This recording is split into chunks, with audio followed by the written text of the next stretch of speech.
Shelly Group used to be Telco, now it's Shelly Group. It's a differentiated IoT smart home device manufacturer. This area is filled with many companies that are trying to do many things.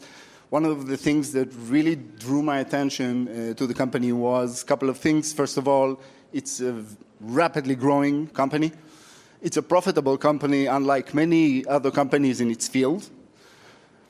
And this is a child of love with a technological geek that was sitting in his home and inventing something that solved a lot of problems that he encountered while trying to make his home smarter on a budget. The company did a little less than 50 million in euro, listed in Bulgaria. Already profitable, around 20% EBIT margin. It's growing very fast, and I think it's a very attractive idea. Yeah. Thanks, Adi. Thanks for having me here. To make one thing clear, I'm not the geek. I'm just a geek. The geek is my partner. The geek is the founder, Dimitar Dimitrov, a Bulgarian entrepreneur. And I joined Shelly Group 2 years ago with a completely different background. I was managing a big retail company, the biggest consumer electronic retailer in Europe, a bit like Best Buy, half as big as Best Buy, so really a big company. Now I'm moving to a very small company because I was not willing to work in such big corporate environments anymore. And Dimitar, the geek, convinced me. I think what is not normal is that a person founding a company says at a certain stage, I'm not able to manage that company anymore. It's too big. And with too big, he meant it's more than 30, 40 people. I cannot do that. I want 10 people around my table, think about products. And what Adi said is Shelly started with a group of developers, software developers, that were formerly doing other things, telco services, sold the telco services like SMS and apps, and then decided to make their own homes smart. They bought hardware. They changed the software, as software geeks are doing that, found out that hardware is not good enough, hired a hardware engineer, and then the first Shelly came to market. So what are we doing? We are making buildings smart, and not only making buildings smart, which is still something for geeks, although it starts to be more a mass market with Metro and a couple of other standards coming. We are as well helping to monitor and save energy, because most of our devices are monitoring the electricity consumption. And this is, of course, in Europe, a huge driver of our business in the last 1.5 years, although on other sides, the market is slowing down a little bit. We consider ourselves as being the leading platform, or one of the leading platforms. At least we are, to our knowledge, the fastest growing platform in that business. I just said that 2018, we brought the first Shelly device to the market. That's kind of this blue thing that you see there. Now we see that every 6.5 seconds in average, a device is added to our cloud, so we are selling quite fast. We have 990,000 million now users of our application. Although we are not forcing people into our application, we are a very open platform. Our products work with 100 apps out there in the market, among them Amazon and Google and Apple and Samsung SmartThings, of course, and as well a couple of commercial applications that are used for monitoring energy consumption in McDonald's restaurants in South America, for example. We have added 313,000 users to our app in the first 6 months of this year. Last year, it was exactly the same number in 12 months, so it's rapidly growing. And one of our strengths is we have a very strong community. If we make a unpaid post on Facebook, we reach 2 million people. Most of them are Shelly fans. We have Shelly Facebook support groups. We have independent support groups. Germany alone, 100,000 people are in Shelly support groups, and they are helping each other, exchanging ideas, and some of them have ideas that even we did not have, to just tell the others what is possible with the Shelly device. So that's something that is very strong. Dimitar always says the company began to be successful when we fired the whole marketing department, which is not exactly true. And now we have a marketing department, but we are not spending a lot of money there, as a lot of other smart home companies driving the top line with huge marketing invests and are not profitable. The financials, we'll not go through all of this, but in average, we grew 71% in the last years. We want to continue growing with a bit more than 50% this year, and then in the next years, close to 50% because the basis is growing faster. Our EBIT margin was shrinking in the last years. This year, it's going in the opposite direction. We made a couple of things on the supply chain optimization and customs clearance, and we have an exchange rate advantage this year that brings this into the other direction. In a nutshell, we are growing 50% year over year. We have an EBIT margin that is above 20%. You said it already, Adi. We have enough cash. Middle of the year, we had 20 million euro cash on our bank account, and we have an equity ratio that is around 90%. So all of this is, we are not depending on banks. We have one bank loan that is used for our building that we own and that we have our offices in Sofia. Most probably we will sell that building next year because the building is too small and we go renting something, and then this will be gone. So that's all outstanding numbers. And Adi already said, and I see that when we look around and talk to competitors, I don't know a single one with numbers like this. So first half of the year, we were growing 53% compared to last year, first 6 months. EBIT was growing close to 80% in the same period. And I already mentioned that we had 20 million cash on our bank account. On top of this, our stock is completely paid. We even have paid the raw materials that are lying in the factories in China. We have to pay chips in advance. So we are quite healthy, not depending on banks or anything, and we can finance our growth in the visible period without doing anything, taking loans or capital increases or whatever. This morning we talked about capital increase. Someone said he doesn't like that. I don't like capital increases, especially not if we don't need one. And believe me, some companies are offering services like that, which is completely ridiculous in our case. So how is this working? You've seen the blue device. I have a red one with me. I can show you later. On the picture on the left, you see how this usually works, what we call retrofit. You take the wall switch out of the wall. This is a European one, works exactly with an American one. Take the switch out of the wall, put this small Shelly in there. We have released at Funkausstellung in Berlin a couple of weeks ago a smaller version that is only 1/3 of the size, the smallest relay in the world for this function. So you put it behind the wall switch, you connect the wall switch to it, put it back to the wall. This device connects to your Wi-Fi router directly without having a product in between that costs between $50 and $250. So that's just, and this single product is between 15 and 20 euros or dollars. And then you start and you have your first switch smart. Important is that the switch keeps 100% of its functionality. There are systems out there when the switch afterwards is not working in a right way. If you take Philips, for example, you change the bulbs. If the switch is switched off, you cannot switch on the bulb with your smartphone. So in this case, the switch keeps 100% of functionality. You can now switch it with your smartphone, with remote controls, with a timer, with automatic things like when the sun goes down tonight at 7:45, switch on the light and switch it off always 2 hours later, or whatever you want to do. And as well important and a differentiator to others, part of this logic lies not in the cloud, it is in the device itself. So in case you lose internet connection, still the timer works and other functions work as well. That's very important. If you have a new home, you most probably put this product not behind the wall switches, you put it in the central distribution or breaker box. We have devices for this as well. That's then real professional installation because the retrofit things are done a lot of do-it-yourself style. The others are definitely something for professional installers. And we have a huge range of plug-and-play devices that are battery operated and that do not need any installation at all, like plugs that you put in your socket or smoke detectors or whatever. The steering is done by smartphone, by the app, by assistants like Alexa, Google, Apple, Samsung, and a couple of others. We now have a small wall display at a very good price point as well that takes over the steering of your whole home from one place if you want. But you can use, I said it already, 100 different applications as well that do exactly the same job. So that's very flexible, very open, and that's part of what makes us special. Price-wise, We are in a very attractive price point. We are not as cheap as the cheap Chinese competitors. So usually we try to be not more than twice as expensive.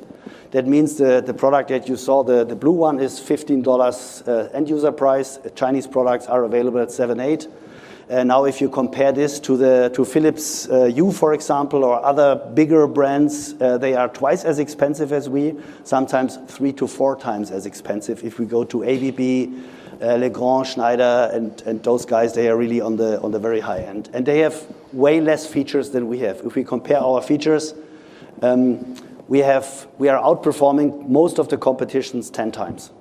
So we have a long list, like some examples. Every of these small devices is a Bluetooth gateway.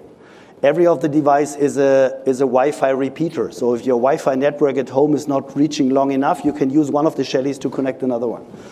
The products work, and that's more and more important for a specific group of people. It works completely without cloud service. So yes, we have a cloud, and of course we want you to use the cloud. That gives a lot of advantages for services and other things. But if you do not want to connect the devices to the cloud, they can work without ever touching the cloud and with a direct connection. Then you cannot remote control your home from outside, which is normal because it has to be there. Our hardware and software is done 100% in-house. And something that is really special is this huge community that is helping us to drive business and to make our products in more and more countries well known and appreciated. And this is the geeks are talking to geeks and then to normal people, and that's how a lot of things are happening. We have a new chip because we found out that with all the features that we have on our chip, we have one special function that people actually use. I told you I'm not the geek, so I'm not using that.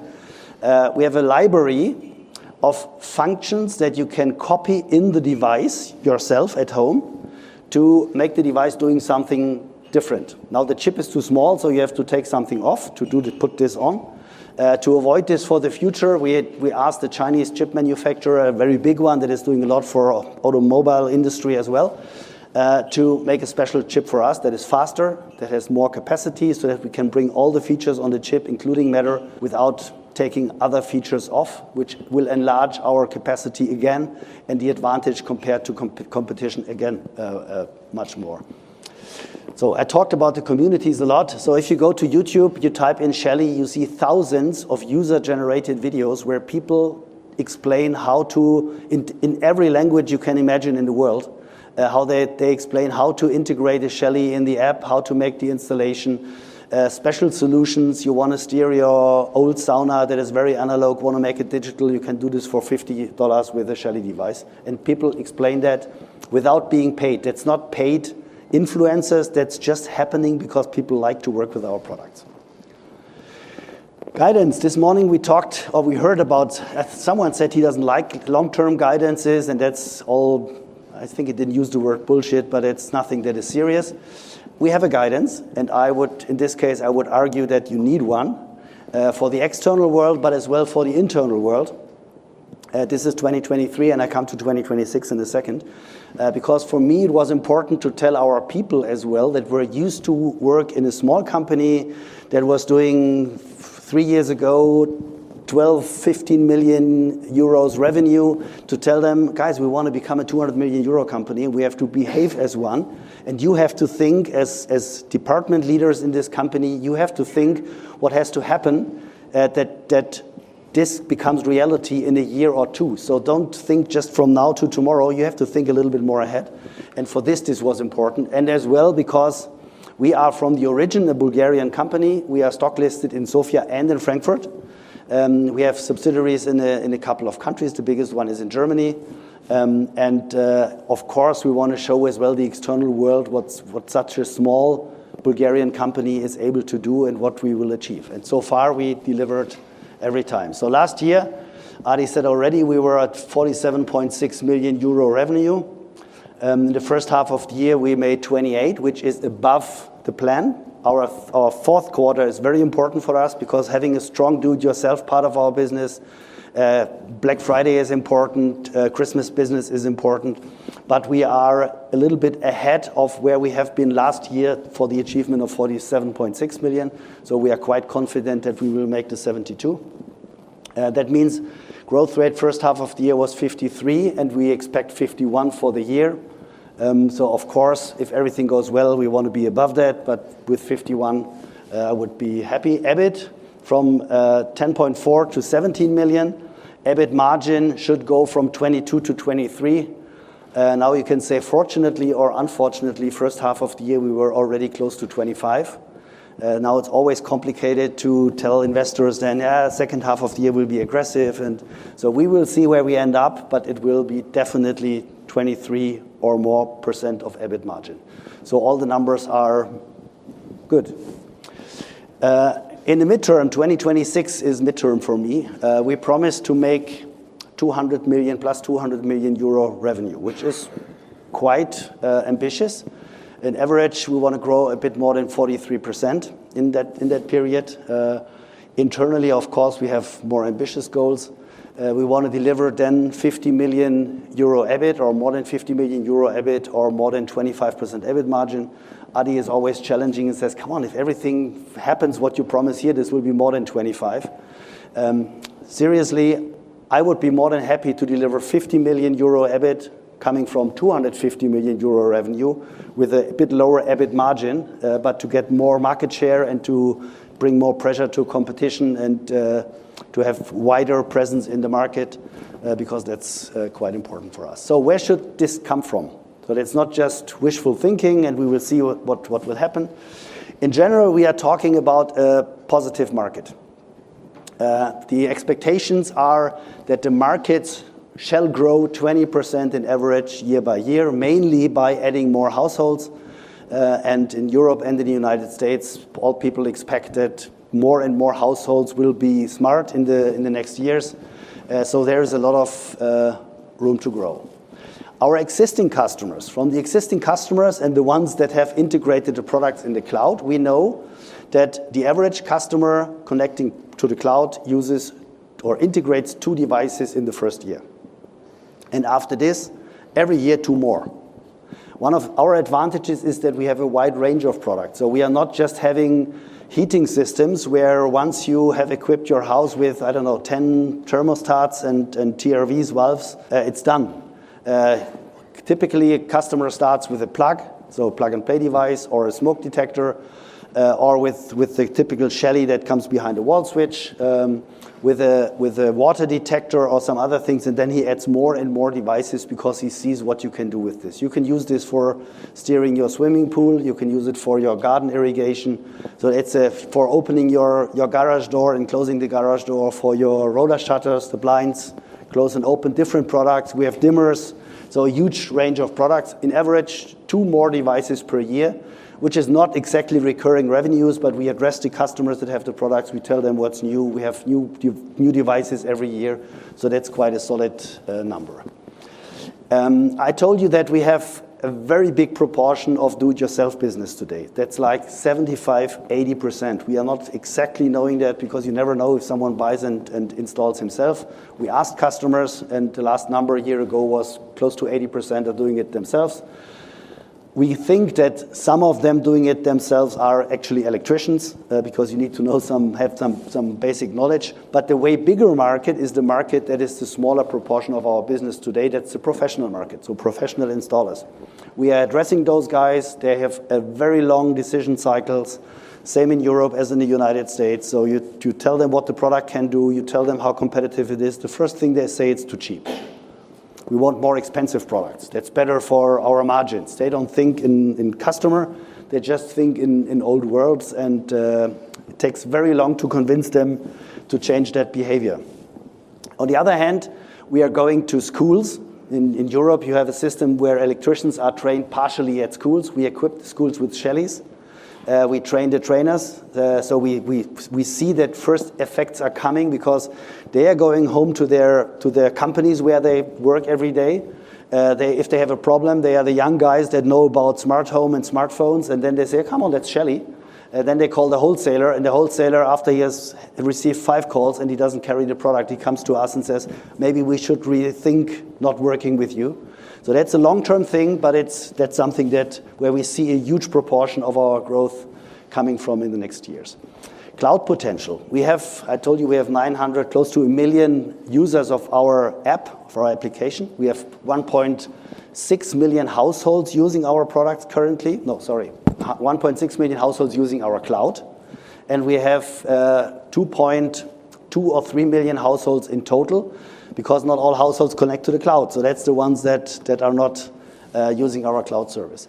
We launched a paid version of our application in August, so very new. We did not make any pressure on that, so it's a very soft launch. But this is a step into recurring revenues. So the customer shall pay €3.99 per month for using the premium version of the app. Standard version will be always for free. And he has a couple of advantages, like you can add up to 100 Alexa or Google scenes. In the normal version, it's 10. You have artificial intelligence detecting behavior in your home, and the system finds out if, for example, the lights are switched on at night when they are usually not switched on. And it asks you, do you want me to switch it off? And next time, shall I switch it off automatically without asking, or do you always want to be asked? It detects if your refrigerator is not working in a proper way, because the energy signature of a refrigerator is very clear: on, off, on, off, on, off. If it's all the time on, something is wrong with the refrigerator. Maybe the door is opened. If it's all the time off, it's broken, and it gives you an alarm, something is wrong. So there are like 10 different features that are not in the normal version of the app, and this is something where we expect some revenues and some profit. When people try to nail me down how much, I'm always very careful. And that's something that is important for us. We are a very profitable company. This is the icing on the cake. If this works, perfect, we will be more profitable. But for a lot of our competitors, that's the difference between surviving or dying, because they are making huge losses with their hardware.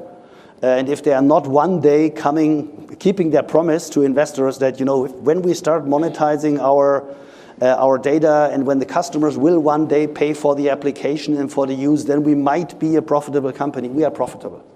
And if this does not work, we still keep our word: 200 million, 50 million EBIT, 25% EBIT margin in 26. From the geographies, our biggest area with 45% revenue share roughly is the German-speaking area: Germany, Austria, Switzerland. Now I know that this is mathematics and that's nice games, just to show that there is enough potential in other countries. We are quite good in Spain, Portugal, and Italy. We are growing very fast in Nordics on a small level. We just started in France, and we see that French customers obviously like our products. We just started in the UK. We are at close to zero in the UK right now. That's a market that is almost as big as the German market, and France is almost as big as the German market. If we would be, I know a lot of ifs, if we would be on a similar level as our business is in the German-speaking area today, we should make 400 million. In the United States, we are in the United States, not very big, just at the beginning. If we would be in all regions on this level we have in Germany, we have a potential this year for 400 million euro revenue. The market is there. We just have to grab it. And if you say, why are you not growing faster in the future? We are very careful that we are able to digest all that what we are doing here. And I think 40-50% growth is aggressive enough. But that just to show the potential is there. It's not just dreaming some big numbers. Potential is there. One more potential that can be more important than the application for profit and business and revenue. The Shelly solution that is built in our devices, that's a Wi-Fi chip and a PCB, that's the thing with the funny, it looks a bit like Google Maps. That's something that we start offering end of the year to third parties. We have some very promising first discussions with 4 or 5 companies that want to make prototypes with us. That's a way of making a refrigerator from whichever brand smart, or a coffee maker smart, or a water heater smart. And there's one big competitor today that's called Tuya, a Chinese company. Not very flexible, not very profitable or making losses, but is supported from the Chinese state. And a lot of the partners that use the Tuya solution today are not happy with the Tuya solution, especially because the cloud is the cloud that is owned by a Chinese company. Our cloud is in Europe. We are respecting, of course, all the European data protection laws. And that's something that is really important for a lot of European brands. And that's why the doors are open to prototype this. This would be a business that where we'll see first results, hopefully in the second half of 24, not earlier. Because we are, end of the year, we will have first prototypes, then we have the first products. So this will take time to integrate this in products of Bosch Siemens or Miele, or LG has their own solution, but so these kind of companies. But once we have that, this is something that they will not change from one day to another. Then you can start counting on businesses for the next years, because once they use the platform, they will not change the application every year. That's a long or midterm business that we are talking about here. So you see there are a lot of potentials where revenue can come from, why we are confident that we will make 4 times as much revenue as last year in 2026, and even increasing the EBIT margin. We have enough financial resources to grow and to pay for whatever we do. The usually question is what happened with supply chain issues during COVID. We had none. Because we decided early enough to increase our local stock in Europe. So most cases, we were able to deliver. When there was a real problem, when the chip supplier said, I cannot deliver chips for the next 12 months, our engineers changed the chip within a couple of weeks. And we were able to put in different chips that usually were even cheaper, more solid, and so improve the quality of the solution.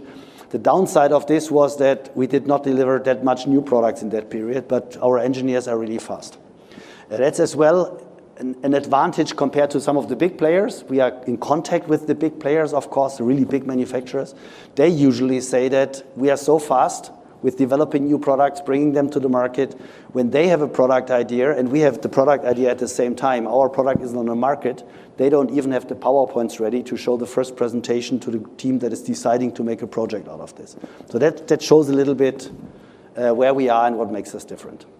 Okay, so the product is obviously taking, is flying, is taking off really, really fast. And what's happening in the social media and the groups and all of the, basically word of mouth is really impressive. But I think for investor, one question comes to mind, and that, is this product a commodity? Is this something that is very, hot today, and tomorrow morning you will start to feel pressure from competitors? You have 2 main competitors, the big electronics makers in Germany and Europe, and then the Chinese. Mm-hmm. So can you tell us a little bit, or give us an idea about the competitive advantage that the company has? Yeah, I explained during my presentation that we are outperforming competitors by 10 times, roughly. Maybe some of them only 8 times. But if they have one feature that is switching on, switching off, we have in the same device switching on, switching off. We have the Bluetooth gateway, the Wi-Fi repeater, the intelligent that is built in, so the chip that has capacity to steer the product without being connected to the internet, the possibility to work completely without any cloud support, and a couple of other things. And then the JavaScripting, we are offering JavaScripting courses that customers pay for, so that they learn how to program and change the settings of a Shelly device. That's something for geeks, but they love it, and they talk with their neighbors about it. And that makes us unique. I've been at IFA and the booth next to our booth. There was a product that was, the hardware was 100%, not the hardware, the plastic was 100% a copy of our product. So exactly the same form factor. When you open it, the PCB below was different, the chip was different, and the features were switch on, switch off, that's it. Only works when it's connected to the internet. What I want to say is that, yes, there will be others copying one thing after the other, but I have a partner, Dimitar, and you know him. Dimitar is paranoid. So he is, every day he has something in his mind and says, oh, we need to do this, we need to do this, we have to develop the product new. And Matter is coming, and Matter is a big threat for us. After IFA, he understood it's not a threat. because the big players like Amazon and Google that are the drivers of Meta said, come on, this will take 5 years. Let's use Alexa, let's use Google Home, and just make the Meta as more a marketing gag than something else. So I feel product-wise quite comfortable, especially because we have this community around that is talking. So we are not a nobody. We are not a Chinese nobody. We have a very good reputation. We have an extremely good quality. We have a very good support. And all this together makes a brand. And this is much stronger than someone comes from China and sells the product instead of 7 euros, 5 euros. And you've seen our margin. We have the capacity to go down in price. And if we need to, we can fight price for a certain time. But we don't make crazy things. We don't need to match the Chinese guys. So I feel quite comfortable at that point. Excellent. And how much of the product, because we've seen the pictures of the product and it looks very nice, but how much of the product success comes from software rather than hardware? Yeah, it's a combination of both. It's more software than hardware. I told you just a second ago that there are a lot of copies out there of the pure form factor of the hardware. I would say it's like 60%, maybe 70% software, and that's as well where we have the biggest team, and we have more software engineers than we have hardware engineers. Okay, how many? In total we have 100 people working in R&D, so 50% of the company is R&D, and software is like 40. Then we have back-end guys, front-end guys for the application, and we have maybe 10 hardware engineers. So that's a smaller proportion. Nice. And in terms of support, how many people do you have supporting these 10 million devices out there? Yeah, 8. 8? Okay. So a lot of the support is done by clients? A lot of support is done by clients. By the YouTube videos, by writing in the communities, I have a problem, can someone help me? And immediately someone helps. And what for me is amazing is how these Facebook or other support groups are working. And as well if someone complains. So we had a couple of weeks ago, we had a case, I was seeing this on Facebook and said, oh my God, this will be a disaster. Because a customer took a photo of a plug that melted. So that obviously had a technical problem. And he wrote in the Facebook group that to thousands of, hundreds, thousands of people, this is a disaster what this Shelly product did. And then other users were jumping on him and told him very clear, guy, you are a complete idiot. Read the owner's manual, and then you know that for this use case, this product is not allowed. So do what is written there and what Shelly recommends. So we changed his product. So I called support, said, please send this guy a new product, tell him what he can do with it and what not. So this group is really, that's fans, that's Shelly fans. And if someone talks negative about Shelly, they start to be angry. Yeah, it's a nice brand. Good, so Amazon, Google, big tech competitors or enablers? Amazon, Google, Samsung, Apple I would leave a little bit out. Apple is a very special animal. But from these voice assistant guys, we love Amazon. Not because we make a lot of revenue with them. We make some revenue with them. But I know Amazon from my past very well. I know that they can be very dangerous. So once you are depending on Amazon, you better let this not happen. So control the Amazon part of your revenue and you feel much better. But the combination between revenue and technical cooperation with the Alexa people. The same with Google. Google doesn't have this commercial part because they don't have a shop. But with both teams, we are working very close together. They love our Shellys because they see how many Shelly devices are working in Alexa Cloud and in the Google Cloud and in the Samsung Cloud. They see how reliable the products are and they see how many scenes are executed. It's nice if you have integrated in Alexa something that the customer is never using. But they see that every day we have round about 100,000 scenes executed with Alexa and Google. So Alexa, switch on the light, switch off the light. Our system has, 1 million, not 100, 1 million scenes. Our system has a couple of 100, 200 million scenes executed. Sounds a lot, but 10 million devices out there that most of them are used to switch on off the light or switch, open a door or give a signal when you open the window. So that's a lot of data that we have. At IFA, for example, we had a huge wall. I showed you a picture.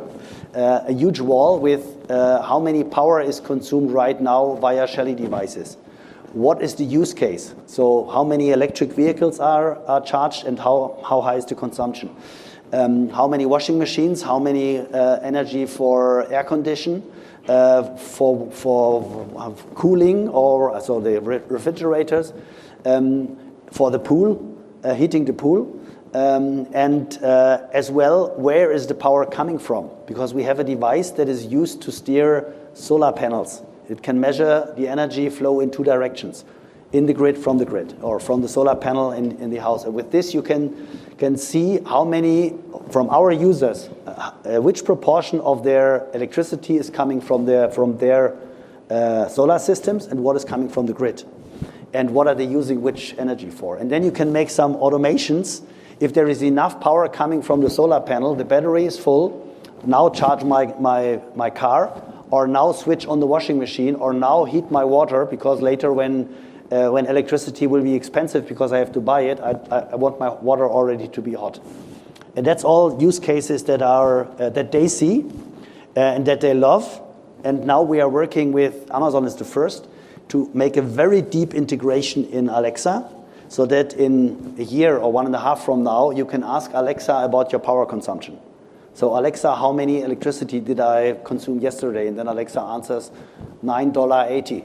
Oh, why is this so much? Because the refrigerator was consuming more. So this is what we are working with them very close. So they are enablers or multipliers and not competitors right now. Perfect. Any question from the crowd? Where are the products distributed? We have our own web shop that is shrinking in percentage of sales. In total, it's growing, but shrinking in percentage of sales, because with more and more other distribution channels that we have, people can buy in alternative places. Amazon is an important channel. Amazon web shop in all countries, basically. We are typically in do-it-yourself stores. Like in Germany, it's Obi, Hornbach, Bauhaus. In the United States, we just started with Home Depot. On a very small scale, only online, and we are working on getting the products in the stores. And then we have other distributors that are selling online. The category is sold a lot online. And we have more and more distributors that are serving the electrician installers, the professional installers. So that's basically the channels that we have. Got time for maybe one more? Thanks for the presentation. So quick question, it sounds like the majority of sales right now are to Germany and you're expanding to other European countries in the US. Yes. And it also sounds like a big part of the value of your company is the online community that you have. I'm curious, is there like a language barrier or a geographic barrier as you go to different countries, people speak different languages? Does the community carry over? Like, do new communities get started? Yeah. How does that all work? Yeah. So what we see is we have started localizing our web shop.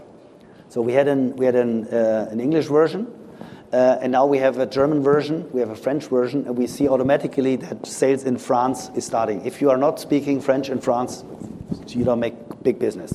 And now we will do, in the next steps, we will do Spanish and Italian versions. So for the major European countries, we will have local versions of our web shop. We are as well hiring local salespeople. So the majority of people are sitting in Sofia. That gives us a lot of cost advantages. Just to give you an idea, salary costs for a company in Germany are 4 times as they are in Bulgaria. So it gives a lot of, and you have anyhow the IT specialists there, so people are very well educated, a lot of cost advantages. But to make business in the UK, you need a guy in the UK, a person in the UK that is working with the UK customers. We made this move 2 years ago to Germany. We have an office in Munich with 8 people. 3 of them are working in sales. In the first year, we changed a lot in our distribution. We kicked out our second biggest distributor. This year, we are growing 120% in Germany. So changing the channels, having the right people, the right knowledge of the country is crucial. And we are now hiring people we have someone for France, we have someone for the UK, quite new. Italy, Spain are on the list for this year, Benelux, Poland, Turkey for next year.